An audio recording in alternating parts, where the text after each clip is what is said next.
From the Xavier University Television Studio, this is Xavier News. Your campus, your region, your world.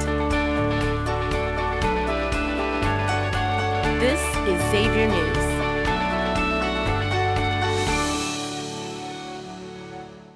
Good afternoon, everyone. Today is Friday, February 13th. My name is Owen Gorsuch. And my name is Gus Cornwell. Welcome back to Xavier News. From 1 to 2 p.m. today, the Instagram account Be The Change XU organized a peaceful protest against ICE in the form of a walkout. Speakers and students alike gathered at the Hussman stage to share their own personal stories and testimonials, complete with a non-denominational prayer service. This peaceful protest is to stand in solidarity with immigrants across the country. After the event, students were given resources so they can continue to support and connect with their community. For more information and to get further involved, head to Be The Change XU on Instagram. Food Truck Friday is back on campus for another week. This time, OSI has partnered with Sugar 513, a local small batch bakery who will be serving up gourmet cookies just in time for Valentine's Day. Free food will be available outside of Gallagher to the first 150 students from 4 to 6 p.m. We hope to see you there. Later today, the Xavier Sport Business Club will be attending a Cincinnati Cyclones game versus the Toledo Walleye. If you act now, you can still attend the game with the club members, or go with some of your friends. Tonight will be the Cyclones' Miracle on Ice night, where they will be selling special Miracle on Ice jerseys to all who attend. Tickets start at $25 per person, and on top of that, they will also be selling $5 beer, $1 popcorn, and $3 burgers. If you're looking for something fun to do this evening, this is sure to be a great night out. This Sunday, OSI is taking students to the American Sign Museum. The museum showcases the evolution of signage, advertising, and technology. There are thousands of attractions, including historic signs and interactive exhibits. Tickets are $7 and Engage XU, and there will be a complimentary shuttle. There is only a limited amount of spots available though, so make sure to get your ticket now. Last night was the opening of Xavier Theater's production of the complete works of Shakespeare. This crazy show smashes together 37 plays all into one 90-minute spectacle. It runs through Sunday the 15th, with their last show being at 7:30, so make sure to get those tickets. Courtesy of the Alpha Psi Omega, Xavier's National Theater Honor Society, you can also buy some flowers for your favorite cast and crew. Tomorrow at 7 p.m., enjoy the Mainstrasse Mardi Gras Parade. The parade is located in Covington, kicking off at Larry's All-American Cafe and ending on 5th Street. Embrace the spirit of New Orleans with dancing, music, and free treats tossed out by the parade floats. The best part of it all, it's completely free. More information can be found at www.visitcincy.com. Still looking for that perfect Valentine's Day gift? Look no further, because Factory 52 has you covered with their Sweetheart Market. Those who visit the market will be greeted with one-of-a-kind finds for your partner, your friends, or that special someone. Make sure to capture some portraits with Blue Creek Tintype. Go on a blind date at Wanderlust Book Bazaar with their Blind Date with a Book. Buy some new jewelry or eat your heart out at Succulent Senorita. Skip the grocery store candy aisle and get something that will make this Valentine's Day one to remember.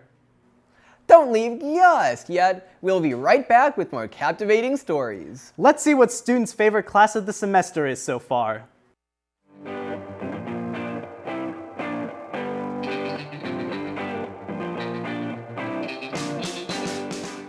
How's it going, Muskies? I'm Gus Cornwell here with your question of the week, and today we will be asking students what their favorite class this semester is. Let's get right into it.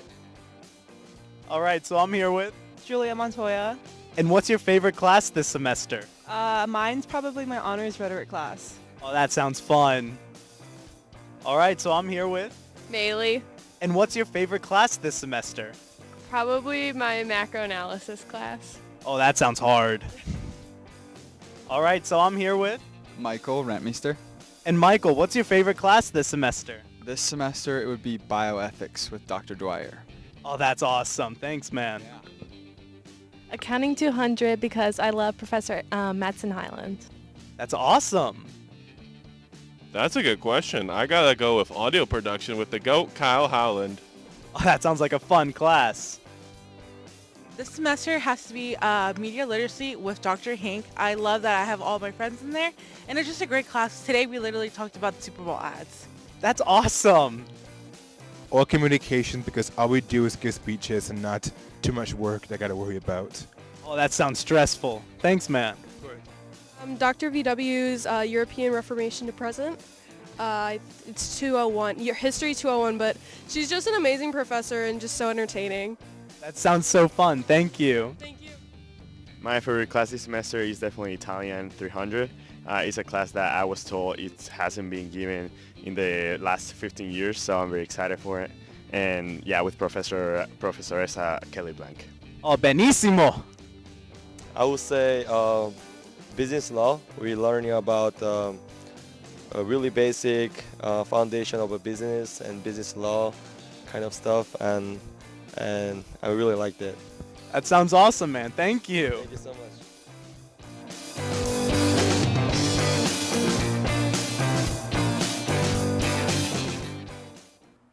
All right, well, my favorite class is by far the History of Rock Music History class. Shout out to Professor Ebert. All right, Gus, what is your favorite class? Oh, my favorite class has got to be Professional Development in Sports with Dr. Urso. Oh, interesting. For all you movie lovers, Ohio is going to the movies. In celebration of America's 250th anniversary, this Ohio Signature event offers free showings of Ohioans behind and in front of the camera. You can see everything from Hollywood classics to independent films, each with an Ohio connection. This event runs from now until October. You can catch showings at theaters, outdoor venues, and museums, highlighting local Cincinnati icons like Doris Day and Steven Spielberg. Speaking of Spielberg, you can catch a screening of the film The Color Purple at the Cinemark Oakley Station on March 1st at 4 p.m. Secure your tickets at www.visitcincy.com/Ohio Goes to the Movies. Come see why Ohio is a star of the screen. Big news from local grocery store Kroger. They announced a change in upper management, naming Greg Foran as their new CEO. Foran was Walmart's CEO for 6 years, bringing lots of experience in large-scale retail management to the Midwest grocery chain. This change could bring a lot to your local store, as Foran plans to improve Kroger Company's digital capabilities. While no big ideas have come from Kroger HQ yet, exciting things are surely in the works. The United Nations reported that we are now in water bankruptcy. This means that humans are depleting water faster than it can be replenished. 2 billion people currently do not have access to safe drinking water today. Especially with the rise of artificial intelligence, water scarcity is becoming a bigger and bigger problem. AI's data centers can consume up to 5 million gallons of water per day. This label will hopefully encourage those in power to help others suffering from water bankruptcy. Feeling more emo than love this weekend? Don't worry, we've got you covered. Killer Queens Cincinnati is presenting an Emo Valentine's Day. This event is tonight from 10 p.m. to 2 a.m., where DJ Davey C will be spinning hits from Blink-182, Panic at the Disco, and more. It should also be noted that the event's age limit is 21 and older, so keep that in mind. Come on down and spend Valentine's Day the emo way. Looking for some fun romantic things to do over Valentine's Day weekend? Cincinnati has tons of activities for you and that special someone. Looking for something scenic and dreamy? Try the BB Riverboats for an easy stroll down the Ohio River that oversees downtown. Or maybe go experience the annual Hearts of Fire weekend in Loveland. Or the Sweetheart of Ohio and see some ice sculptures. Take a romantic couples pottery class, get some permanent jewelry, and much more. Are you looking for an activity where you can sit back and watch? Look no further than Swan Lake, being performed by the Cincinnati Ballet in the Music Hall, or Schwartz Point Jazz Club for an intimate and soft vibe. Maybe bite to eat? Try places like the Melting Pot, Tony's, Montgomery Inn, or Pompilio's. However you choose to spend Valentine's Day, Cincinnati has got you covered. On a cold Tuesday in Connecticut, a swan was rescued from the frozen Norwalk River by the Norwalk Fire Department. They found the bird's feet frozen in ice and originally thought it was dead. However, when movement was seen from the swan, the firefighters were quick to save the bird, taking them about 30 minutes to move it back to shore. The swan was taken to a veterinarian and will be released after it makes a full recovery. Attention all DIV students! It's officially that time of the year. The College Movie Festival, also known as the CMF, like every year, The College Movie Festival aims to highlight film students of the greater Cincinnati area's work in a competition, with the final screening of the projects and an awards ceremony. This year, Xavier University will be competing along with the University of Cincinnati, Northern Kentucky University, Cincinnati State, and Miami College, with some other schools expected to join, closer to the kickoff date. The official date for CMF kickoff is Thursday, February 19th at 6:30 p.m. in Wandering Monsters Brewery in Cincinnati. At the event, teams will find out the required elements they must have in their films, which could range from a theme or a line of dialogue to an object along with other important dates and deadlines. Best of luck to all those who are competing. That's all from the news desk. Up next is Charlie Perkins with your weekend weather report. Ever want to know what it's like to be a team member of the men's ultimate frisbee team? Dylan Grinko and Grace Monroe tell us more.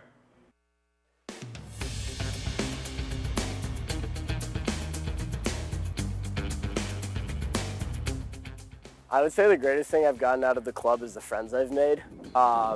These are people that I don't have any classes with, I don't see very often other than like around campus. So getting to know them and hang out with them, traveling with them in hotels, practicing with them, and all of that, just being around them has been a really cool thing to experience.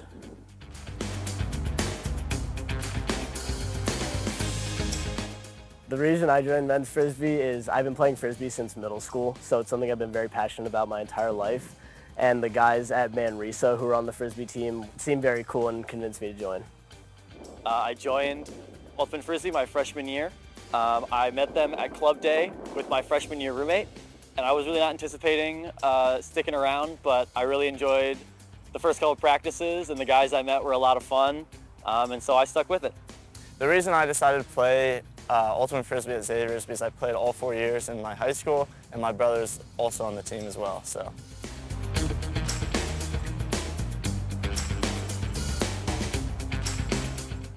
To me, Ultimate means coming out here, playing a sport with all my friends, and having a good time, 3 times a week. I played Ultimate Frisbee in high school, and since then coming to Xavier has been a great continuation of the team. We have a great culture and we have a lot of fun.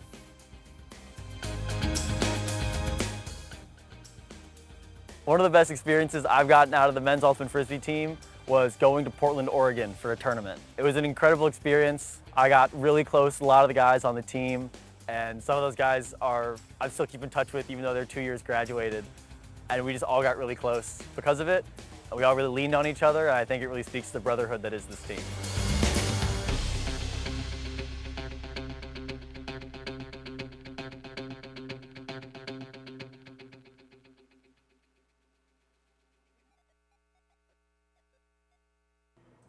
Hello, I am Charlie Perkins, and this is your weekly weather report.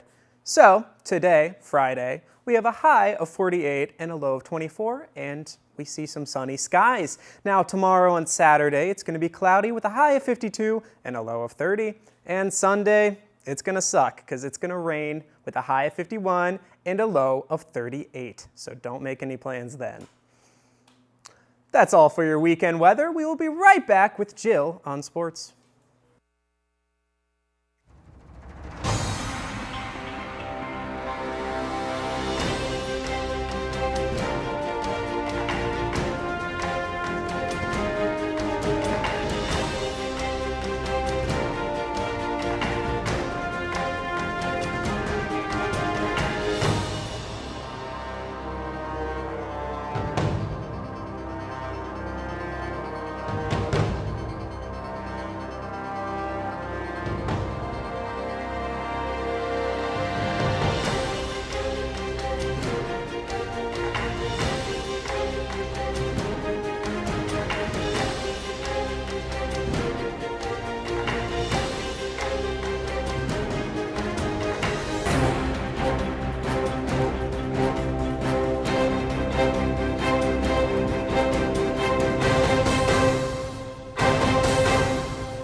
Good afternoon, Xavier Nation. My name is Jill Schultz, and I'm here with your weekly sports report.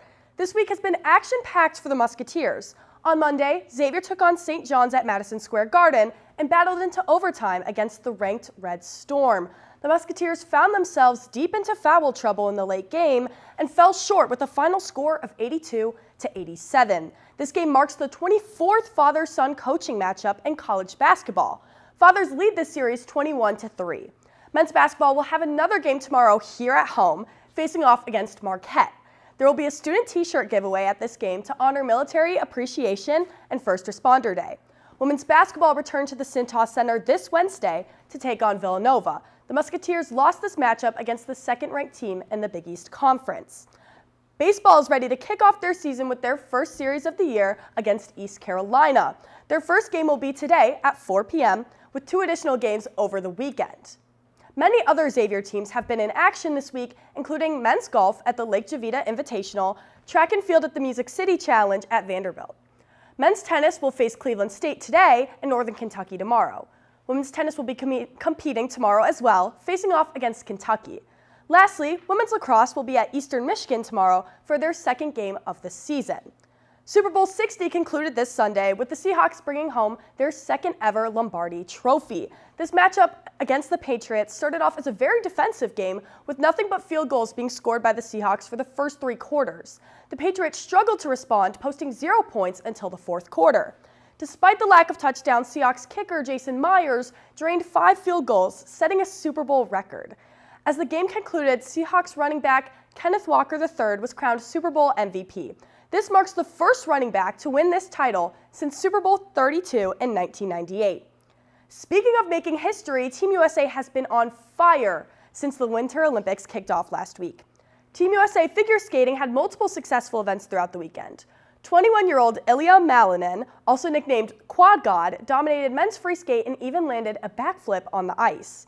Amber Glenn placed 3rd in women's free skate event, competing as the first out LGBTQ woman to skate at the Olympic Games.